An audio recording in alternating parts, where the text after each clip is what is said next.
Welcome to the podcast of the impossible. I'm Peter Wood, and my guest today once drove a safari truck and got kicked by a zebra. Please welcome my brother, Matt Wood. It's true. Hi, I'm Matt.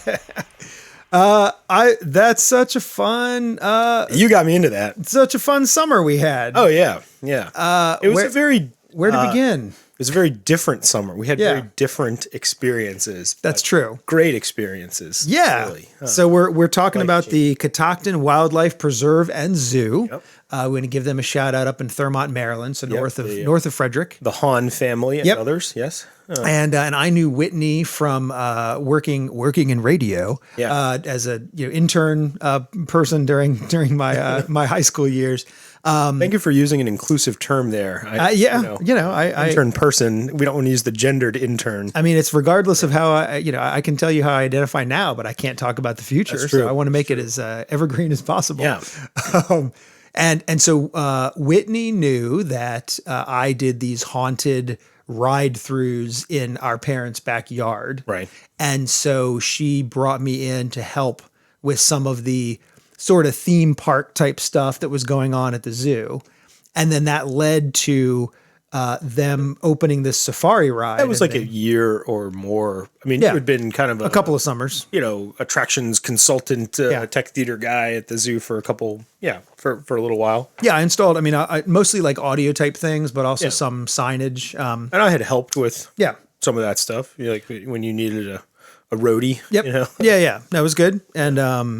And so then, they were opening the Global Wildlife Safari, and they were looking for people who could drive the safari vehicle. And when we say drive, like there was no track, there was no automatic clutch. Yeah. They were using an M35, like deuce and a half, Right. with 10 speed, diesel multi-fuel, like Right. Yeah, that was quite a truck. I think they have some different vehicles now, and I know that when they did get an automatic transmission. Eventually, and then they had trailers. But the very first one was 10 speed manual, high low. Right. No power steering. Right. So when you go over a giant bump or a rock, if the wheel twists because of how it lands on the rock, then the wheel, if the tire twists, then the steering wheel is getting wrenched out of your hand, right? Yep. Oh yeah, and it could like break your thumbs, right? If you had your thumbs in. So when we were, I guess you and I were working on outfitting the vehicle with like one of many generations of audio systems. Yes. Yeah. And we had to move it. So having driven tractors growing up, we were comfortable doing that. Yeah. And I guess I forget who it was that was like, hey, you know how to drive that? Right. And you have stage presence. And it was probably Whitney, pushed for it a little bit, was like, how would you like to spend your summer home from college, being the first, non-family driver of the safari vehicle? Because obviously Callan was the first driver. Yep. But, definitely. And what a summer. Well, and again, like you say, very different. Like I was not there I was not there as regularly as you. Yeah. I would be still pulled in for when something was broken or when we're trying to update something or tweak something. And we broke a lot of stuff that summer. Oh yeah. Well, I learned an awful lot about, I've heard, being a Disney theme park fan, I'm always hearing these stories about the fights between the Imagineers and operations, where like operations wants to have it be as simple as possible for the people who are running the attraction. But then there are some times where that takes away from the experience that the Imagineers were trying to do. And so I totally felt for them in terms of like, I'm trying to design this audio system that basically was triggered by the driver, where you would get up to a certain area and you push a button and then an audio thing comes in over a sound system. But it was not a weatherproof system, and there was no covered place to store the vehicles. Yeah. And so what a operator was supposed to do was remove the brains of this machine and put it someplace watertight. And that didn't happen often. No. Well, and I one of my takeaways from that, because I was the operator, and Sure. I would honor that, and but I also know that that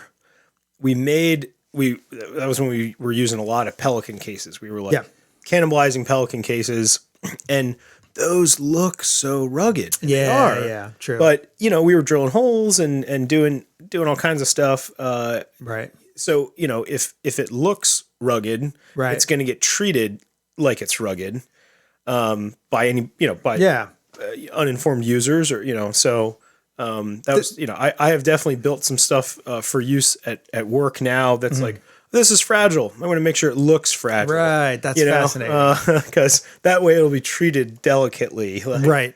No, you're great. I definitely was not thinking about that at the time. I was just thinking about, here's an available case that is durable, at least from like an impact resistant, like if somebody steps on the side of it. But you're right. Well, I was drilling holes in it and making it no longer water and dust proof, even though it looked like it maybe should have been. Right. 95% of it was. Yeah. Sure. It's just, but that's all. Water will find a way. That's right. Yeah, that was like kind of we need to go back and ride it now. Yeah.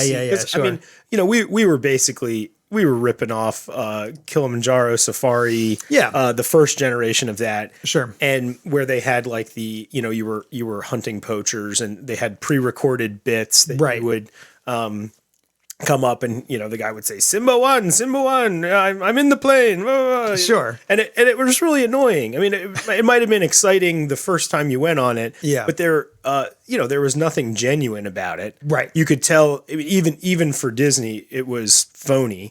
And that's why they stopped doing it, and that's why Catoctin Wildlife Preserve and Zoo stopped doing it. If you're going to do that, that's so much work to make it good. Well, I remember it wasn't a narrative. It wasn't quite the level of Kilimanjaro Safari. Yeah. But it was a lot of, it was like fun facts about the animals that you either just saw or are about to see. Yeah. And then there was like filler, like there were a couple of times where you had to drive a ways without something interesting happening. Yeah. And so we wanted to kind of like try to keep the guest's attention by having an audio. It was, but it was like I remember as the driver, it was like a character.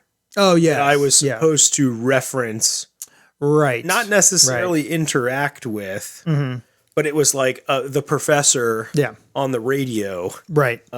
Telling us stuff about this, which, was nice. The first month of that, because I didn't know anything about animals. Right. I mean, the Hahn family taught me a lot about the animals that were on the safari, and I, knew what my lines were, and knew the fun facts about them. But but it wasn't. It was nice to have those recordings. Right. But then then they got kind of old. So I think that was also sort of the intent of like. On the Kilimanjaro safaris, it is a lot more like how good your guide is. Really dictates how good your experience is. And so I think part of what the zoo was trying to do was make it so that even if you've got a mediocre driver, folks are still getting some fun facts, and they're still getting some sort of entertainment, even though it's canned. Right. But so you're driving this deuce and a half around through the forests of Thurmont. But then at some point you got out of the vehicle and got kicked by a zebra. Yeah, there were a lot of points that we got out of the vehicle. Okay. That probably shouldn't have, I mean, as a non-zoological person. Okay, sure. But I was kind of in that group, and there was also some like I would stick around. There were times that they would ask me to help out. Like afterward with like feeding animals and doing zoo stuff. Sure. Okay. That's that is Zuri the zebra. Okay. Just remember that, but I'm sure I got in trouble for it afterward. I mean, I got yelled at by Callan afterward. Because I wasn't supposed to be out of the truck, but I'm out. Zuri runs right up to me, turns around and kicks. Wow. And so you weren't even like, I know you're not supposed to walk around the backside of a horse because no. She came. So she like sought you out. Oh yeah. And she was like the kind of the matriarch of that paddock. Okay. And I was definitely, interfering with her space. So this was not, I mean, obviously like a wild zebra is just going to run away from anything scary. And that includes you. But sure. This was not a wild zebra. Right. She was the matriarch of that paddock. And, funny. But I had a truckload of people and I was out, I'm sure I was trying to enhance the show by like stepping out and interacting with another animal, like one of the donkeys or something. Okay. And like showing them something about the donkey, from the side of the truck. But sure. So I had she kicked twice with both hind legs before they hit the ground. So I had 4 bruises. Wow. 2 on my thighs and 2 on my like chest. Right. And like that's it pushed me back. It was scary and it was really stupid. But right. So then I also got issued a bullwhip for later, like after that. It was oh, well, if you're helping with like feeding, this will keep her away from, you're never like striking an animal with that, but like making a loud sound that's 12 feet in front of you will help keep them away. So, I see. So that's what I'm trying to figure out, how a bullwhip would have helped you in this situation. Yeah, I think I would have seen her coming and I would have been like, oh, right. Back up. I mean, right. Okay. Gotcha. But yeah, that's crazy. That was fun times. Well, and one of those, random little cocktail party, bullets on a resume kind of a thing. Oh yeah. Whenever we have the like, fun facts or office trivia, 2 truths and a lie, something like that, always comes up.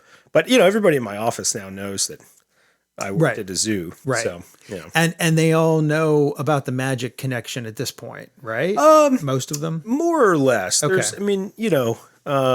that ever get to be is that a scoop that like when new people come in that somebody eventually talks about somebody that? leaks it. Okay. It's, I'm in higher education, so we have a lot of turnover. Right. So there is, there is like, I just was talking to some graduate assistants that I work with that were like, wait, your brother's a magician?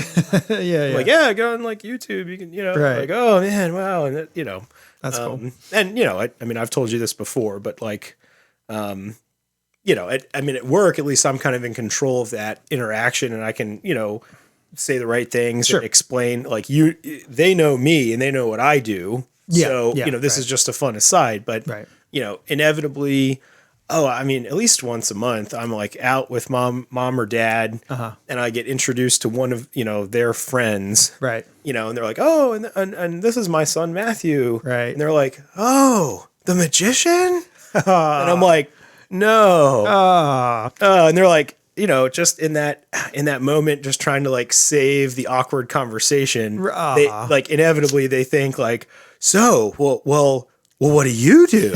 Like, I'm gonna top it, and then I say like, I'm a lion tamer, I'm a zebra tamer, and it, but luckily, as being involved in show business has taught me that, you have a line prepared. Sure. Yeah. Right? Yeah.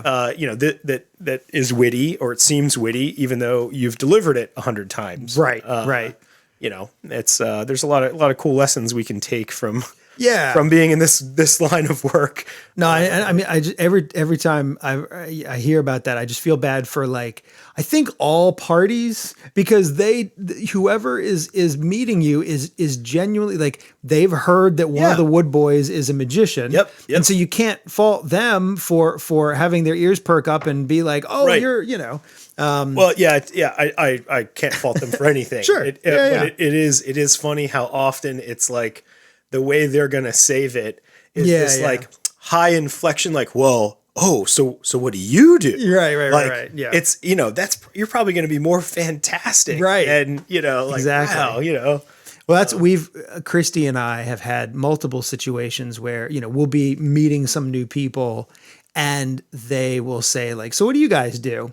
And Yeah. we've had situations in the past where both of us start laughing like to each other, and it makes the person super awkward because they feel like they've said something offensive or like they've stepped in. Yeah. Really what what we're laughing about is they're like, all right, you better go first because the web developer is not going to be as long of a conversation as the magician, you know? I train purebred hamsters, and I'm a professional pencil sharpener. Right. Our budget $600,000. Yeah, exactly. Yeah. Yeah, no, it's so yeah, but we have had to force ourselves to like not just because we find ourselves in this situation multiple times, we don't want it. It's a completely normal, reasonable question for someone to ask. Right. And so we don't want them to feel weird for asking it just because we know that the answer that's coming is a little bit crazy. You know? I have straight up said at social events with Marissa, they're like, oh, so what do you guys do? And I'm like, well, I'm in higher ed housing, but my wife is a cartographer, and that's the interesting thing we want to talk about. There you go. Yeah, yeah. They're like, oh, throw them a bone. Of course, that's like always a litmus test. Like, let me say cartographer, and then see how quickly I need to say map maker. Sure. Yeah. You have to watch the look of the light bulb or the cloud. So you do heart stuff, right? Yeah. You build carts? Yeah. Amazing. I didn't know they still had those. I think. Well, and so we were talking a little bit earlier about off mic about are there any instances where sort of our stage time has been useful in other parts of our life, right? Yeah. And really, I mean, I'm sure that there are instances where, like, because I can't separate the two, like we've said this before, but I mean, I literally don't remember a time where I wasn't a magician, like just the way memories work. I've seen photos of that, but like it was so young that neither of us remember that. And so it's hard to, I can't separate myself from it, but I definitely noticed it a lot with parenting where I would have, there would be something that our daughter had grabbed that she shouldn't have. And the fact that I was able to sort of sleight of hand that away and not have it be a temper tantrum. I found Does that still was work? beneficial. She's 7. Does that still work? I have had to up my game a little bit, but so far she still understands that things can appear and disappear if I'm just holding on to them. Right. Yeah. I'm sure that clock is ticking. We're getting close to that. The logic clock. Yeah. But I mean, do you have any you talked, you just mentioned we talked, about, sort of having something witty to say that is actually not it's actually ad-lib. Rehearsed. Yeah. I mean, frankly, you found yourself in that situation enough times you have a line. And I would say this is more like off stage kind of, in some of the work we've done developing magic tricks, the level of like, the term like devil's advocate, like trying to take an idea and then completely pick it apart and, figure out every way that somebody could take issue with that and address it before you've actually presented it. So, argument for the sake of development. Right. And that's something I like use at work. I mean, I mean, my, both of my bosses will tell you that I like to argue, but it is usually like for the good of our operation, saying like, all right, let's get this figured out. Right. Let's hit this from all angles internally ourselves so that we've really covered all the bases, and that nobody can, anything that somebody brings up that goes against this, we'll have an answer to. No, I mean that's what a magician does, right? You're well, I mean, Johnny Thompson called it closing doors, but basically like you're trying to think about all of the ways that a logically minded person would believe you are achieving this effect and try to throw things in there that are closing those doors. And hopefully if you close enough doors, then it looks impossible. You know? Right. And I mean, I know, we both have a lot of respect for Penn and Teller. And one of the things about their creative process that I thought was super cool is like when they are developing a new routine, they are both like almost uncomfortably pessimistic or cutting each other down because they both want if it is a bad idea, you want to know about it sooner rather than later. Right. And so as opposed to, we're going to create a safe space where everyone's idea is important and we're all going to give it equal weight. Thankfully, they are comfortable enough with each other artistically that they can be like, well, no, that's stupid because blah, blah, blah, Right. And maybe, sometimes out of that conflict comes something good, but then sometimes whoever brought it up is like, oh yeah, you're right. That's totally like, yep, let's just drop it. Let's walk away. I didn't even think about that. Yep. Let's just stop that. Yeah. And that's, and that I would say that, argument for the sake of development is, efficient in that way. There's a place for having, the blue sky, everybody's right. There are no bad ideas. And that's like academia. Like you're, trying to solve the world's problems and trying to really, get to some creative untapped things. But, at the end of the day, when you're producing something, a deliverable, which is what a magician's going to do, you want to hit it from all angles and be confident in that. Right. Wow. This is like corporate, seminar material. I mean, I'm sure that our friend listening tuned into this because of the self-help angle of two brother magicians. You better yourself, our friend, by arguing more. Yeah. Yeah. No, I think that's a fine lesson because the other, you and I have done this as well. We're like, we try really hard to separate our emotions from the opinion. Yeah. Because a lot of times you find yourself just defending a point because you've put so much passion into it up until that point. And it is very hard to immediately drop and be like, oh, nope, you're right. Yeah. Totally. No, that and just completely stop that course. I definitely remember times where it was always developing magic tricks or like something for Halloween or, something important. Right? Yeah. Where like, we would be just like raising our voices, but like, in that like heated, passionate debate about like just the best way to do this. And mom would like yell downstairs, like, you boys knock it off. Stop arguing. Like you need to separate yourselves. We're like, and we both would like yell back like, no, we're being really productive right now. Like this is how we want it. I know it sounds like we're fighting, but we're having an artistic argument. We're seriously like, and then we would end up with something brilliant. Right. Well, yeah. I mean, playing cards in a toaster. No, I think I'm sure it was hard for her to listen in on that. Hearing her sons argue in the basement. But passionately. It was. We were arguing about stuff that didn't matter. I mean, like we were just fun. Like it wasn't major. No, we weren't having like emotional. Sure. Argument about personal stuff. It was like what's the best way to do this card trick. Yeah.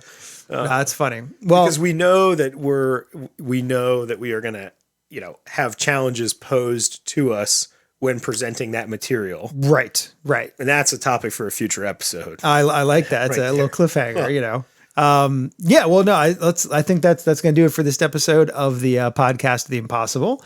But big thanks to Matt Wood. And for more of my public shows as social media and special projects, you can head on over to oftheimpossible.com.